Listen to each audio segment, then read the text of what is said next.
Bentahe para sa 23 anyos sa si Mary Joy kan Mercedes Camarines Norte na makaresibi nin educational assistance gikan sa Ako Bicol Party List asin DSWD. Dipisil man daang pagsabayon ng pagklase asin pag-ataman sa iyang aki.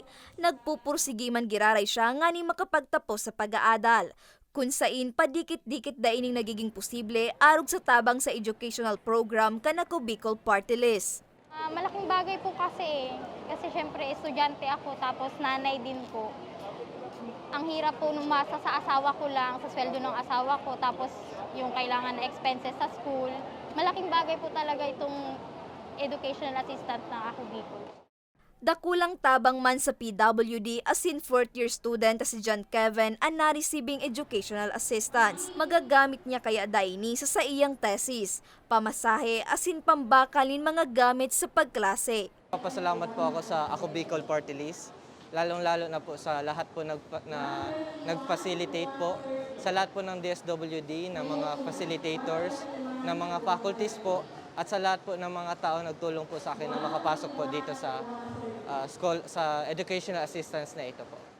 Sigun kay Congressman Jill Bongalon, padagos na mataon ni asistensya ang partido urog na sa mga pamilya asin mga estudyanteng nagtitirios alaga diyaon ang determinasyon na makapagtapos sa pag-adal. Makikita natin na yung mga estudyante dito, either from the private and the public colleges, they are entitled to receive at least 4,000 pesos para matusdusan ang pag-aaral. And yung pera na makukuha po dito, pwede nilang gamitin sa board and lodging nila, pagkain, pamasahe, ano man po mga kagamitan sa pag-aaral. Asigurasyon kan kongresista, pirmisin dayaon nga ni na magtaong tabang asin pag-alalay sa mga nangangaipo. Well, we keep on inspiring them, no?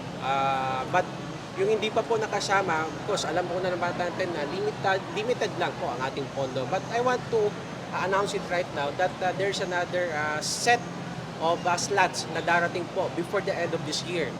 Sa ngunyan, nagpapadagos man ang iba pang programa asin proyekto kan Ako Bicol Party List siring kan solar power water supply system o libreng patubig, medical assistance asin kadakol pang iba.